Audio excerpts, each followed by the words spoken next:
131 AC के बीच में dance of the dragons का भयानक वॉर अभी खत्म हो गया था, बट अभी भी सब जगह पर एकदम पीस नहीं आया था। वेस्टरोस के वेस्ट में red kraken lord Dalton Greyjoy बार बार हमला किए जा रहा था और उसी वजह से लैनिस्टर्स का वो रीजन अभी भी पीस में नहीं था। वैसे बाकी का वेस्टरोस शांति में था, ज्यादा कहीं पे प्रॉब्लम शुरू नहीं थे, बट वेस्टरोस के ईस्ट में कुछ अलग ही हंगामे शुरू हो गए एंड दैट इज एसोस में ट्रायर्की के बीच में शुरू हो गया और एक वॉर। तो ट्रायर्की मतलब लीस, मीर और टायरोश, इन 3 सिटीज का एक अलायंस। जैसे ही वेस्टरोस में डांस ऑफ द ड्रैगन्स का वॉर खत्म हो गया तो एसोस में ट्रायर्की के इन 3 शहरों के बीच में अपना एक भयानक वॉर शुरू हो गया।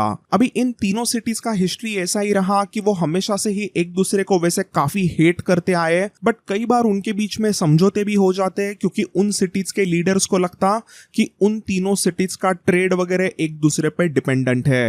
तो यही कुछ 20 साल पहले यानी कि 111 एसी के आसपास ये तीनों सिटीज के बीच में थोड़े से प्रॉब्लम शुरू थे, बट इन तीनों सिटीज के बीच में वापस एक बड़ा समझौता हुआ और तभी इस ट्रायर्की नाम के अलायंस को एस्टैब्लिश किया गया। ये लीस, मीर और टायरोश 3 सिटीज एक होते हैं, ट्रायर्की का एक अच्छा अलायंस होता है और ये ट्रायर्की डांस ऑफ द ड्रैगन्स के वॉर के दौरान एगोन द सेकंड को यानी कि ग्रीन्स को सपोर्ट करते हैं। तो जैसे ही ये डांस ऑफ द ड्रैगन्स का वॉर खत्म होता है तो ट्रायर्की के बीच में वापस से झगड़े शुरू हो गए और एक बहुत ही डेंजरस खून खराबा शुरू हो गया।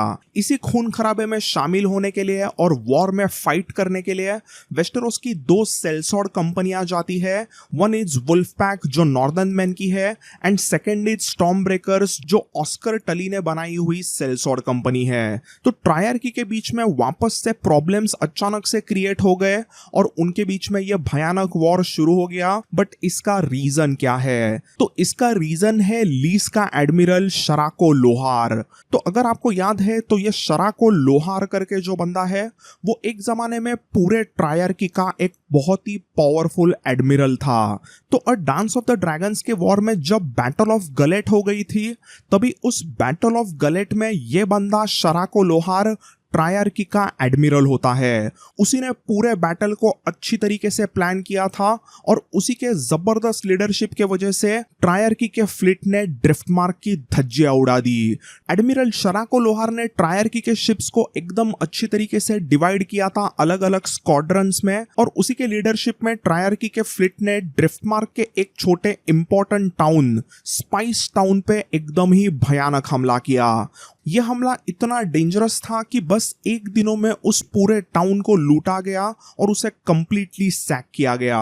तो ये जो एक सक्सेसफुल हमला ट्रायर्की के फ्लीट ने किया था उसका पूरा क्रेडिट जाता है शराको लोहार को। तो ये हमला एडमिरल शराको लोहार ने बहुत ही अच्छे तरीके से प्लान जरूर किया, बट उसके प्लान में एक हिडन मोटिव भी था। तो अभी एडमिरल शराको लोहार वैसे कहने के लिए ट्रायर्की का एडमिरल है, बट एक्चुअली वो लाइसिनी था, मतलब वो लीस के सिटी से बिलोंग करता।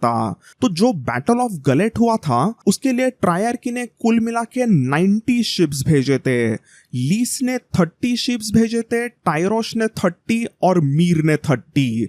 तो ऐसे 90 शिप्स को बराबर से यूज करने की जिम्मेदारी थी लीस के एडमिरल शराको लोहार की। तो जैसे ही greatest sea battle in the Westeros history शुरू हो गया तो इस बैटल में शराको लोहार जानबूझ के टायरोश और मीर के जो जहाज होते हैं उनको थोड़ा अटैकिंग पोजीशन में रखता है, बट बाकी के जो 30 लीस के शिप्स होते हैं उन्हें थोड़ा सा डिफेंसिव पोजीशन में उसने पीछे के साइड में तैनात किया था। तो अभी इस चीज में 2 ओपिनियन हो सकते हैं। पहला ये कि शराको लोहार ने ये एकदम अच्छी तरीके से प्लानिंग करके डिसीजन लिया, उसने सोच समझकर ये डिसीजन लिया, या तो दूसरा ओपिनियन ये कि शराको लोहार खुद थोड़ा सा फट्टू था और उसने इसी ने डायरेक्टली लाइन ऑफ फायर में रहने का डिसीजन नहीं लिया और वो थोड़ा सा यहाँ पर सेफ अपने आप के लिए खेलता है और अपने बाकी लीस के शिप्स के लिए वैसे करता है। तो मे बी यहाँ पर लीस के कुछ बड़े लोगों ने ही ऐसे शराको को बताया होगा कि उनके शिप्स को थोड़ा सा सेफली यूज किया जाए। तो शराको लोहार वही करता है, वो अपने लीस के जहाजों को थोड़ा सेफ रखता है, बट मीर और टायरोश के 30 शिप्स को सीधा ड्रिफ्ट मार्क पर अटैक करने के लिए उसने भेजा। और उसके बाद में जो हुआ वो हमने पहले उस एपिसोड में देखा ही था, जिसमें हमने बैटल ऑफ द गलेट को अच्छे से कवर किया। जैसे ही ये बैटल शुरू होती है तो पहले तो एडमिरल शराको लोहार की ट्रायर्की की फ्लीट वैसे काफी अच्छी तरीके से फाइट दे रही थी वेलेरियन फ्लीट को, बट देन अचानक से वहां पर ड्रैगन्स की एंट्री हो गई। जैसे ही वहां पर एकदम डेंजरस ड्रैगन्स ट्रायर्की के फ्लीट पर अटैक करते हैं तो उसके बाद में ऑब्वियसली जो होना था वो हो गया। बस यही कुछ आधे से 1 घंटे में ट्रायर्की के कई सारे शिप्स को ड्रैगन्स तबाह करते हैं, बट इसमें कैसे तो करके शराको लोहार बच गया। तो जैसे ही ड्रैगन्स ने एकदम हमला किया था तो शराको लोहार ने वो देखा और वो उस बैटलफील्ड को छोड़ के भाग गया। बैटल ऑफ द गलेट खत्म होने के बाद में शराको लोहार यही कुछ 10 दिनों के बाद में लीस के बंदरगाह पे आता है 28 जहाजों के साथ में। तो जैसे कि मैंने पहले कहा कि ट्रायर्की के तीनों सिटीज लीस, मिर और टायरोश ने 30 शिप्स भेजे थे, बट जो 28 शिप्स इस समय पर शराको लोहार लीस के बंदरगाह पे लेके आया, उन 28 शिप्स में से 25 शिप्स होते हैं लीस के जहाज। मतलब क्लियरली इस बैटल में लीस का ज्यादा नुकसान नहीं हुआ, वो बस अपने 5 शिप्स को गवा बैठे थे। दूसरी तरफ टायरोश ने 29 शिप्स गवाए थे, उनका एक ही शिप लौटा और 30 मीर के शिप्स में से सिर्फ 2 मीर के शिप्स वापस आ गए थे। तो अभी यहां पर क्लियरली हमें समझता है कि बैटल ऑफ द गलेट हारने के बाद में लीस के शहर का कोई भी ज्यादा नुकसान नहीं हुआ, बट दूसरी तरफ मीर और टायरोश का बहुत ही भारी नुकसान हुआ। अब जैसे ही ये सभी चीजें मीर और टायरोश के मैजिस्टर्स को पता चलती है तो ऑब्वियस सी बात है उनको बहुत ही ज्यादा गुस्सा आया। उनको ये बात हजम ही नहीं होती कि लीस के एकदम 25 जहाज एकदम सही सलामत लीस के बंदरगाह पे वापस आए, बट उनका इतना बड़ा नुकसान हो गया। इस पूरे बैटल ऑफ द गलेट के बाद में लीस, मीर और टायरोश की कई सारी मीटिंग्स वगैरह होने लगती है और उन मीटिंग्स में मीर और टायरोश ने सीधा लीस को अक्यूज किया कि उन्होंने एडमिरल शराको लोहार का यूज करके अपने आप को थोड़ा सेफगार्ड किया, बट मीर और टायरोश के जहाजों को एकदम आग में ढकेल दिया। उन्होंने ये भी कहा कि शराको लोहार ने जानबूझ के मीर और टायरोश के जहाजों को ड्रैगन्स के खिलाफ बैटल में ढकेल दिया, बट उसने लीस के जहाजों को एकदम डिफेंसिव पोजीशन में उस पूरे बैटल से काफी दूर रखा क्योंकि वो फट्टू है। कुछ लोगों ने तो ये भी कहा कि ये डिसीजन सिर्फ शराको लोहार ने नहीं लिया था, बट उसे ये डिसीजन लीस के कुछ इंपॉर्टेंट लोगों ने ऊपर से दिया था। तो बेसिकली यहाँ पर मीर और टायरोश के सिटीज लीस को सीधा कायर बोलते हैं, भगोड़े बोलते हैं, और उनके बीच में बैटल ऑफ द गलेट के बाद में ऑलमोस्ट 1 साल तक एक बहुत ही डेंजरस कोल्ड वॉर चलता ही रहा। बट देन एक दिन अचानक ये कोल्ड वॉर तब्दील हो गया एक बहुत ही हॉट, बहुत ही गर्मागर्म डेंजरस वॉर में, और इसका रीजन था शराको लोहार का मर्डर। तो एक दिन शराको लोहार लीस के एक प्लेजर हाउस में एकदम मरा पड़ा मिला और अपने इस एडमिरल शराको लोहार के मौत का जिम्मेदार लीस वालों ने मीर वालों को ठहराया। एंड बस just like that lease versus Mir का एक बैटल शुरू हो गया, जो कुछ ही टाइम के बाद में टायरोश ने भी ज्वाइन किया, और इसी के साथ साथ ट्रायर्की के तीनों सिटीज में अचानक से एक भयानक वॉर शुरू हो गया। And this war it's called as daughters war. तो अभी इस वॉर के बारे में और जानने के लिए और इसके रिलेटेड इंपॉर्टेंट कैरेक्टर के बारे में जानने के पहले हमें और एक साइड स्टोरी को भी जानना जरूरी है। तो अभी ऊपर से देखने पर तो ऐसा लगता है कि शराको लोहार की मौत मतलब टायरोश या फिर मीर वालों की कुछ साजिश हो, उसे किसी ने तो एकदम अच्छी तरीके से प्लान करके मरवाया होगा, कुछ असैसिन्स हायर करके उसे मरवाया होगा, ऐसा हमें लगता है। बट उसके मौत की असली स्टोरी कुछ और ही निकली। तो लीस का शहर पूरे नोन वर्ल्ड में उनके प्लेजर हाउसेस यानी उनके ब्रॉथल्स के लिए जाना जाता, और ऐसे ही एक प्लेजर हाउस में शराको लोहार की लाश मिली थी। तो लीस के एक प्लेजर हाउस में इस समय पर इतिहास की one of the most beautiful courtesan lady Johanna Swann यानी ब्लैक स्वॉन काम करती थी। इस famous black swan Johanna Swann की अदाकारी, उसका हुस्न देखने के लिए पूरे दुनिया से लोग इस लीस के प्लेजर हाउस में आते हैं।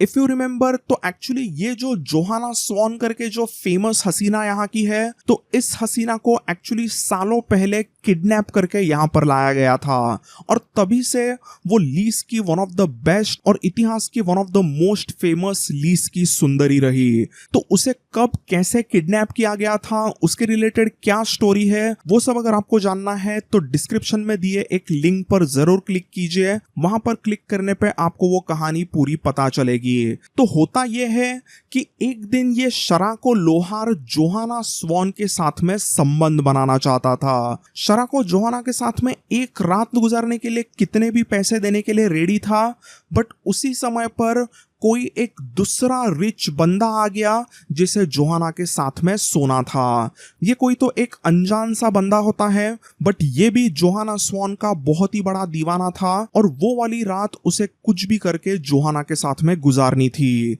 अब इन दोनों बंदों को एक ही रात में जोहाना के साथ में संबंध बनाने थे। वो दोनों भी जोहाना को चाहते थे, बट जोहाना ऐसे ही थोड़ी दोनों के साथ में जाएगी। अब शराको और ये दूसरा अनजान बंदा, इन दोनों को भी वो वाली रात इस हसीना जोहाना के साथ में गुजारनी थी, और इसी के वजह से दोनों के बीच में झगड़ा शुरू हो गया।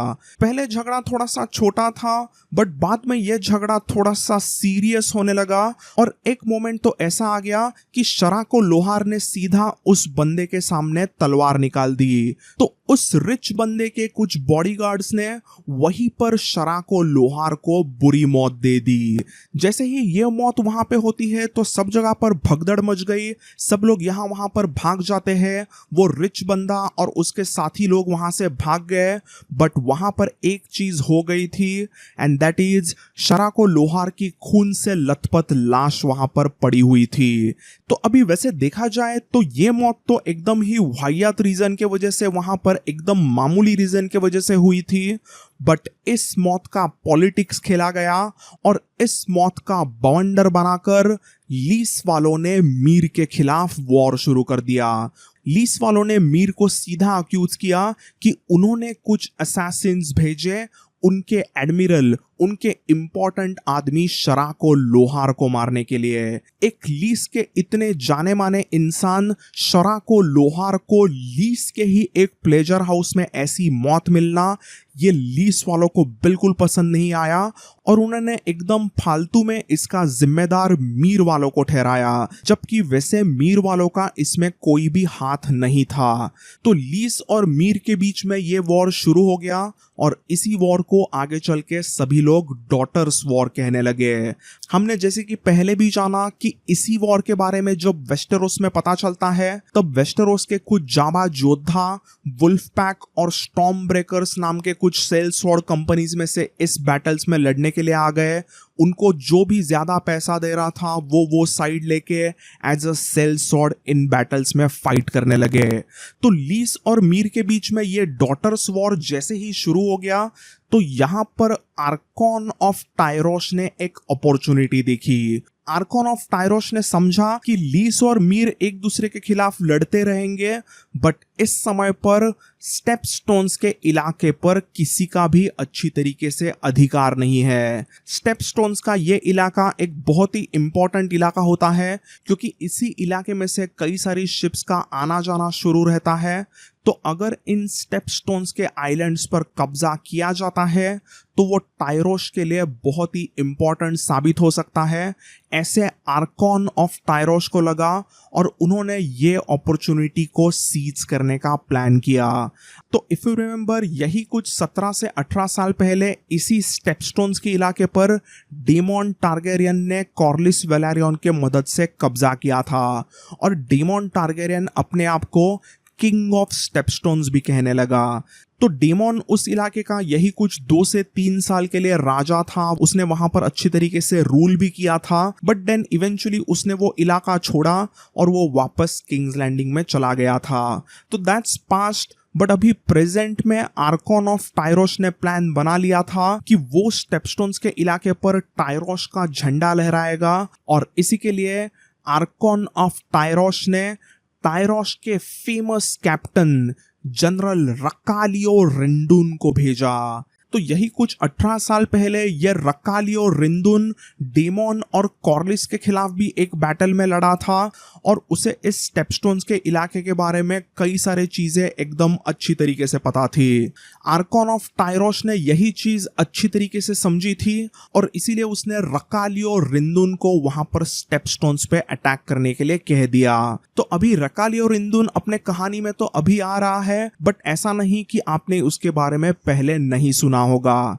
तो हाउस ऑफ द ड्रैगन के सीजन 1 में भी इस फेमस रकालियो रिंडून का एक छोटा सा मेंशन रहा था। He says there is a Tyroshi general there, a giant, they say, who dyes his beard purple and wears women's frocks. तो लेनोर यहाँ पर जिसके बारे में बात कर रहा था, that is none other than Rakallio Ryndoon. तो अभी ये जो रकालियो रिंडून है वो है कौन? तो ये रकालियो रिंडून एकदम ही टॉल बंदा है। उसकी हाइट ऑलमोस्ट 6 फीट 7 इंचेस है, और ये एकदम असली टायरोशी बंदा है। इस रकालियो का जो बॉडी पोस्चर हमें बताया गया है वो थोड़ा सा वियर्ड है। उसका एक शोल्डर दूसरे शोल्डर से ऐसा ऊपर रहता है, और उसके पूरे बॉडी का पोस्चर थोड़ा सा स्टूप्ड है, मतलब ऐसे थोड़ा सा वो झुका हुआ लगता है। इस रकालियो के बातें करने का तरीका मतलब एकदम ही वाहियात। वो जब भी अपना मुंह खोलेगा तो 10-15 गालियां तो वो देगा ही देगा। उसकी लैंग्वेज एकदम ही घिनौनी। तो ये क्लियरली हमें समझता है कि वो टायरोस में कोई हाई बॉर्न बंदा नहीं था, वो एकदम गरीबी में से ऊपर आया था, और उसी वजह से उसकी लैंग्वेज ऐसी थोड़ी सी वियर्ड है। हमें रकालियो के बारे में बुक में ये भी बताया है कि उसे स्वीट सेंट्स बहुत पसंद होते हैं, और वो अभी एकदम लेवेंडर और रोज वाटर में वगैरह नहाने लगा है। अब वैसे तो रकालियो एकदम गरीब होता है, बट वो एकदम गरीबी में से ऊपर आके टायरोस का one of the most dangerous ship captain बना, और उसी वजह से उसको टायरोस में सब जगह पर रिस्पेक्ट मिलता। ये रकालियो मतलब मैन ऑफ एनॉर्मस एम्बिशन होता है, और उसका एपेटाइट तो कभी कमी नहीं होता। वो जितना भयंकर भुक्कड़ था उतना ही डेंजरस पियक्कड़। वो एक बार खाना शुरू कर दे तो घंटों घंटों तक खाने रहता, और एक बार वो पीना शुरू कर दे तो उसे कोई रोक ही नहीं सकता। इसी में इस बंदे के सेक्सुअल प्रेफरेंसेस क्या है ये तो समझ में ही नहीं आते। सुबह और दिन में रकालियो औरतों के साथ में मजे करता, बट रात में उसे बिस्तर में मर्द चाहिए होते हैं। रकालियो जितना डेंजरस बेडरूम में उसके औरतों और मर्दों के साथ होता है, उतना ही डेंजरस डीमन वो बैटल में भी था।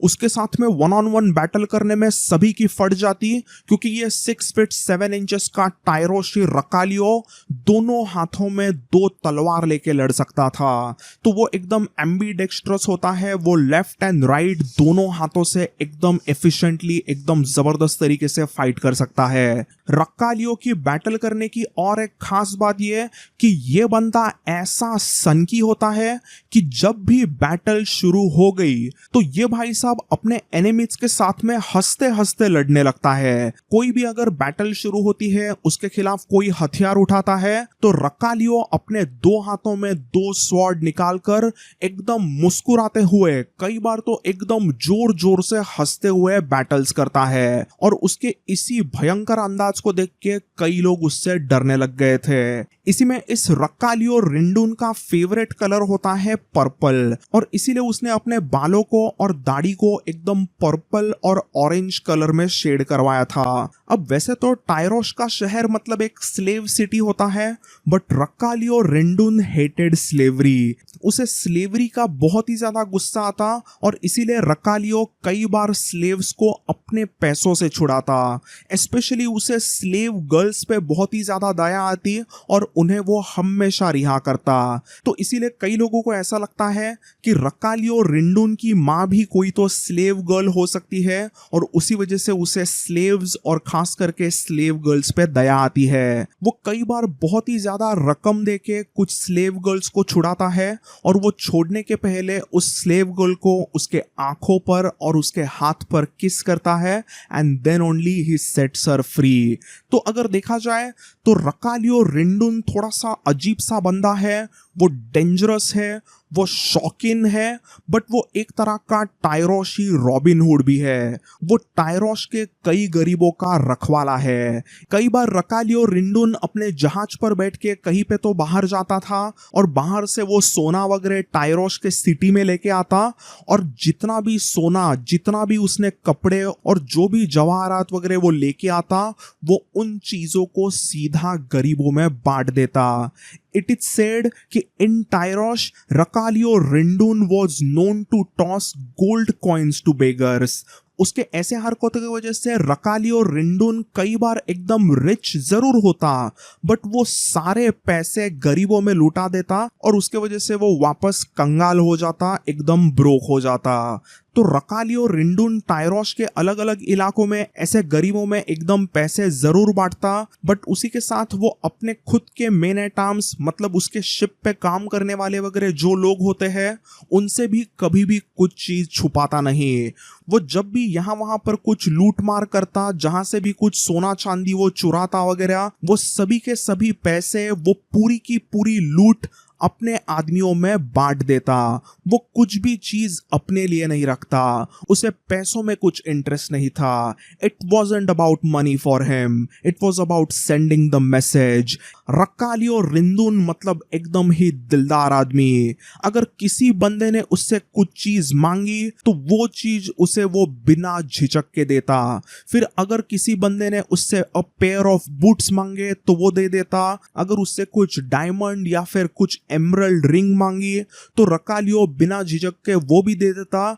और इतना ही नहीं, ऐसा भी कहा गया है कि रक्कालियो ने अपनी एक बीवी ही किसी को सीधा गिफ्ट में दे दी थी। तो अभी बीवी की बात करते हैं तो रक्कालियो की ऐसे कोई एक बीवी नहीं थी। रक्कालियो जितना मर्दों को पसंद करता उतना औरतों को भी पसंद करता। उसके सभी लोग दीवाने थे। रक्कालियो रिंडून की कुछ 12 से भी ज्यादा वाइव्स होती है और सभी के साथ उसके मजे चलते। This Rakallio Ryndoon is an absolute madman. जैसे हमने जाना कि वो एकदम ही बाइसेक्सुअल है, बट उसी के साथ साथ ये भाई साहब थोड़ा क्रॉस ड्रेसर भी होता है। वो अपने वाइफ्स के साथ में और बाकी औरतों के साथ में बिल्कुल भी बुरा बर्ताव नहीं करता, बट इस बंदे की एक गलत बात ये थी कि वो अपने बीवियों के कपड़े चुरा कर पहन लेता।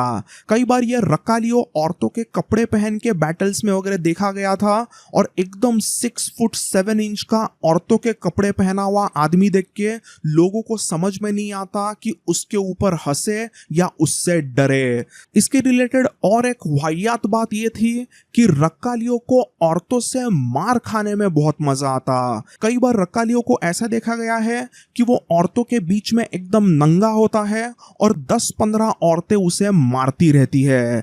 तो अभी जितना भी मैंने रक्कालियो रिंडून के बारे में आपको बताया, वो सुन के आई एम श्योर कि आपको ये रक्कालियो रिंडून कितना फनी, कितना वियर्ड, कितना अच्छा भी और कितना डेंजरस भी, ऐसे सभी चीजों का थोड़ा बहुत अंदाजा आया होगा। तो this Rakallio Ryndoon means absolutely crazy person. But जो भी हो, इस टायरोशी रक्कालियो रिंडून के लिए उसके मेन एट आर्म्स एकदम फियर्सली लॉयल थे। टायरोश में तो कई लोग रक्कालियो को उनका एकदम मसीहा मानते हैं। उसके यही कुछ 800 dangerous loyalist men at arms थे। ये कुछ ऐसे मर्द और औरतें होती है जो रक्कालियो से प्यार करते थे। उसके लिए वो कितना भी फाइट करने के लिए रेडी थे और उसके लिए वो अपनी जान कुर्बान करने के लिए रेडी थे। रक्कालियो रिंडून को जैसे ही आर्कॉन ऑफ टायरोश हुक्म देता है कि रक्कालियो को स्टेपस्टोन्स में जाना है और उसे जीतना है फॉर टायरोश, तो रक्कालियो ने सिर्फ 3 महीनों के अंदर पूरे स्टेपस्टोन्स पर एकदम अच्छी तरीके से अटैक किया और उसे बराबर से सैक करके टायरोश के लिए जीत लिया। बट यहां पर रक्कालियो निकल गया एकदम शाना। तो आर्कॉन ऑफ टायरोश ने जितनी भी मदद यहां पर रक्कालियो को की थी स्टेपस्टोन्स को जीतने के लिए, वो तो रक्कालियो ने एक्सेप्ट की और उसने टायरोश के लिए स्टेपस्टोन्स को जीता भी। बट जैसे ही रक्कालियो ने स्टेपस्टोन्स को जीता तो उसने आर्कॉन ऑफ टायरोश को कोई लेटर वगैरह नहीं भेजा ये कह के कि उसने स्टेपस्टोन्स को सिटी ऑफ टायरोश के लिए जीता है। बट उसने किया ये कि उसने अपने आप को ही स्टेपस्टोन्स का राजा डिक्लेयर कर दिया। जैसे ही रक्कालियो ने स्टेपस्टोन्स को जीता तो उसने स्टेपस्टोन्स के कुछ छोटे मोटे आइलैंड्स को अपने ही साथी कैप्टन्स को दे दिया और कई सारे अलग अलग पायरेट्स को भी उसने वहां के कुछ आइलैंड्स ऐसे ही गिफ्ट में दे दिए और कुछ इंपॉर्टेंट बड़े बड़े आइलैंड्स पर रक्कालियो रिंडून खुद ही रूल करने लग गया। तो जैसे ही ये चीज सब लोगों में फैलती है तो इस स्टेपस्टोन्स के इलाके में एक्स ट्रायर्की यानी कि लीस, मीर और टायरोश और रक्कालियो रिंडून अलग से ऐसे 4 अलग अलग फैक्शंस अभी एक दूसरे के खिलाफ लड़ने लगे ताकि वो स्टेपस्टोन्स पर कब्जा कर सके। अब स्टेपस्टोन्स के इंपॉर्टेंट इलाके में ऐसे कुछ प्रॉब्लम शुरू हो गए हैं। ये चीज जैसे ही पेंटोस, ब्रावोस और लोराथ को पता चली तो उनके कुछ एनवॉयज ने सीधा एक मैसेज रेड कीप में भेजा।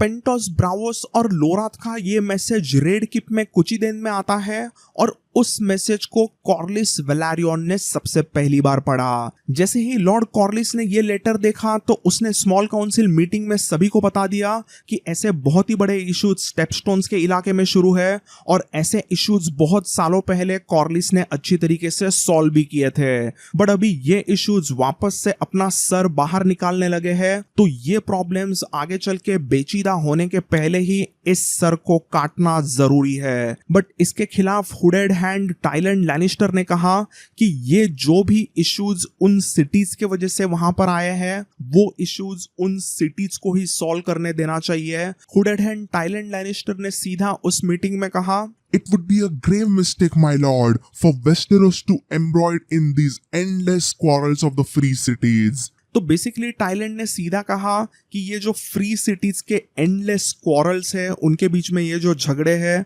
वो तो शुरू ही रहेंगे और इसीलिए वेस्टेरोस को उनके झगड़ों में नहीं पड़ना चाहिए। अगर हम उनके झगड़ों में पड़ते हैं तो ये बहुत ही बड़ी मिस्टेक, एक ग्रेव मिस्टेक वेस्टेरोस के लिए रहेगी। तो जैसे ही हुडेड हैंड ने ये कहा तो बाकी के भी रीजेंट्स ने अग्री किया कि एसोस के इन प्रॉब्लम्स में वेस्टेरोस को नहीं पड़ना चाहिए। बट एकदम आसानी से वो ये दूरी बरकरार नहीं रख पाएंगे। बट आखिर वो अपना डिस्टेंस वैसे क्यों नहीं रख पाएंगे ये सब हम बाद में जानेंगे। आज के इस एपिसोड में बस इतना ही। अगर आपको ये वीडियो पसंद आया तो इस वीडियो को जरूर लाइक कीजिए, चैनल को सब्सक्राइब कीजिए और मेरे एक भी वीडियो को मिस नहीं करने के लिए बेल आइकॉन पे जरूर क्लिक करना। So thanks again, I will see you all in the next one.